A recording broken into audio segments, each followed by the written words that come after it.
Pembelajaran yang kelima, Pendidikan Agama Islam dan Budi Pekerti kelas 4 SD Negeri 1 Kaligondang dengan tema kisah keteladanan para nabi, dan materi hari ini yaitu kisah keteladanan Nabi Musa alaihi salam. Lalu, Assalamualaikum warahmatullahi wabarakatuh. Sebelum kita memulai pembelajaran hari ini, marilah kita membaca basmalah terlebih dahulu. Bismillahirrahmanirrahim. Dan tujuan pembelajaran hari ini yaitu meyakini adanya Rasul-Rasul Allah, yang kedua mengetahui kisah teladan Nabi Musa, lalu yang ketiga menceritakan kisah keteladanan dari Nabi Musa alaihi salam. Sebagai pelajar yang soleh-soleha dan beriman, kamu pasti pernah membaca ataupun mendengar salah satu kisah para nabi. Setiap nabi memiliki kisahnya masing-masing. Akan tetapi pada intinya kisahnya semua nabi yaitu sama. Mereka diutus Allah SWT untuk mengajarkan kepada seluruh manusia untuk beribadah kepada Allah dan memiliki tujuan yang sama. Agar lebih jelasnya lagi tentang kisah para nabi, maka pelajarilah materi berikut ini. Peta konsepnya yaitu yang pertama, kita sudah belajar tentang kisah teladan Nabi Ayub alaihissalam. Lalu hari ini kita akan belajar tentang kisah teladan Nabi Musa alaihissalam. Dan pekan yang akan datang kita akan belajar tentang kisah teladan Nabi Harun dan Nabi Zulkifli alaihissalam. Memasuki materi yaitu kisah keteladanan Nabi Musa alaihissalam. Jadi awal kelahirannya itu Nabi Musa lahir di Mesir ketika Raja Firaun sedang berkuasa. Dan Raja Firaun itu raja yang angkuh, sombong, dan menganggap dirinya itu sebagai Tuhan penguasa alam ini. Lalu Firaun memerintahkan kepada para tentaranya atau pengikutnya untuk membunuh semua bayi laki-laki di Bani Israel. Yakabut adalah ibu dari Nabi Musa. Lalu untuk menyelamatkan putranya tersebut, ibu Nabi Musa menghanyutkan Nabi Musa yang ketika bayi itu ditaruh di dalam peti lalu dihanyutkan ke sungai Nil. Peti itu ditemukan oleh Asiyah yaitu istri Firaun dengan seizin Allah dan dirawat dengan penuh kasih sayang oleh istri Firaun yaitu Asiyah. Dengan takdir Allah SWT, Nabi Musa itu disusui oleh ibunya Yukapat pada waktu masih kecil. Tetapi ketika beranjak dewasa, Raja Firaun sangat membenci Nabi Musa karena takut posisinya digantikan oleh putra angkatnya tersebut. Dan ada seorang laki-laki yang bergegas memberitahukan Nabi Musa bahwa pembesar di kerajaannya yaitu Firaun akan membunuhnya.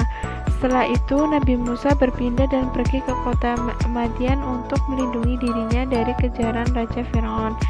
Lalu ketika berada di kota Madian, Nabi Musa bertemu dua orang gadis yang sedang mengikat atau menggembala ternaknya, dan gadis tersebut juga sedang menunggu dan mengambil air di suatu sumur. Seketika itu Nabi Musa lalu menolong dan membantu mereka, lalu memberikan minum ke ternak mereka. Setelah itu gadis itu pulang dan menemui ayahnya. Dan ternyata ayah gadis kedua tersebut adalah Nabi Syuaib. Kemudian gadis itu meminta kepada ayahnya untuk memberikan pekerjaan kepada Nabi Musa. Disinilah pertemuan Nabi Syuaib alaihissalam dan Nabi Musa. Dan pada akhirnya Nabi Syuaib ini menjodohkan atau menikahkan salah satu putrinya kepada Nabi Musa alaihissalam. Dan Nabi Musa telah mendapat mukjizat dari Allah, yaitu diberikannya sebuah tongkat yang dapat memiliki kekuatan dan dapat berubah menjadi ular yang sangat besar. Tangan Nabi Musa alaihissalam dapat mengeluarkan cahaya dan menjadi pelindung baginya dari kekuatan keburukan. Kedua mukjizat tersebut dijadikan Nabi Musa sebagai senjata melawan Raja Firaun dan tukang sihirnya. Lalu Nabi Musa bersama istrinya datang ke Mesir dan membuat Firaun marah dan menuduh Musa sebagai tukang sihir yang hendak mengusir Firaun dari negeri itu. Dan Nabi Musa telah mengingatkan Firaun untuk tidak berdusta kepada seluruh umatnya maupun para pengikutnya. Maka Allah akan memberikan peringatan terhadap Raja Firaun, tapi Raja Firaun tetap tidak mau mendengarkan karena sikapnya yang kejam serta angkuh. Lalu Firaun dan tukang sihirnya menentang Nabi Musa, dan Nabi Musa lalu meneladani tantangan dari Raja Firaun tersebut. Setelah itu Nabi Musa bertanding melawan Raja Firaun dan para tukang sihirnya. Kalian bisa lihat ya contoh gambarnya bagaimana Raja Firaun itu sangat membenci Nabi Musa, dan para penyihirnya itu disuruh untuk menyingkirkan Nabi Musa. Dan terdapat juga kisah atau bagaimana Raja Firaun dikalahkan oleh Nabi Musa, yaitu di dalil Quran surat At-Toha 69 dan 70, yang artinya, dan lemparkanlah apa yang ada di tangan kananmu, niscaya ia akan menelan apa yang mereka perbuat. Sesungguhnya apa yang mereka perbuat itu adalah tipu daya tukang sihir belaka, dan tidak akan menang tukang sihir itu dari mana saja ia datang. Lalu ayat yang ke-70, lalu tukang-tukang sihir itu tersungkur dengan bersujud seraya berkata, kami telah percaya kepada Tuhan Harun dan Tuhan dari Nabi Musa, yaitu Allah SWT. Lalu Raja Firaun itu tetap bersikeras melawan Nabi Musa, dan para tukang sihir Raja Firaun itu menyihir ular-ular kecil untuk menyerang Nabi Musa dan para pengikutnya. Dan dalam ayat tersebut, ayat 69, tongkat Nabi Musa itu dilemparkan lalu menjadi ular yang sangat besar dan memakan ular-ular kecil dari tukang sihir Raja Firaun. Dan dengan seizin Allah, semua tukang sihir itu menyembah dan ingin beriman kepada Allah. Dan setelah itu Raja Firaun benar-benar marah, lalu menyuruh pasukannya untuk melawan dan mengejar para pengikut Nabi Musa, dan tukang sihir tersebut beriman kepada Allah SWT.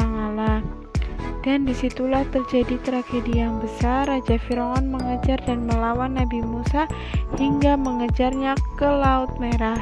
Dengan seizin Allah, tongkat Nabi Musa itu dijatuhkan ke Laut Merah, dan terbelahlah Laut Merah itu menjadi sebuah jalan yang di situ Nabi Musa dan para pengikutnya berlari dari kejaran Raja Firaun dan menyelamatkan dirinya.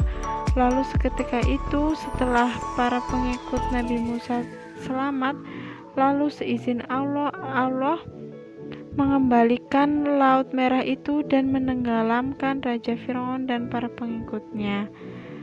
Dan Raja Firaun telah meninggalkan dunia dengan kafir. Sekian dan terima kasih untuk pembelajaran hari ini. Mohon maaf bila ada tutur kata ibu yang kurang berkenan, lalu terdapat kesalahan kata, ibu mohon maaf. Dan Raja Firaun ini sebagai pembelajaran bagaimana Allah akan memberi peringatan kepada orang-orang yang mengekang atau yang membangkang kepada Allah SWT. Dan tetap jaga kesehatan, tetap fokus belajar. Materi kisah keteladanan para nabi, yaitu Nabi Musa, dapat disimak kembali di modul PAI pembelajaran yang kelima halaman 53-56. Untuk materi selanjutnya akan disampaikan di pekan yang akan datang. Marilah kita akhiri dengan membaca hamdalah. Alhamdulillahirrabbilalamin. Wassalamualaikum warahmatullahi wabarakatuh. Dan seperti biasa, di akhir pembelajaran ini ada video bagaimana Raja Firaun dikalahkan oleh Nabi Musa.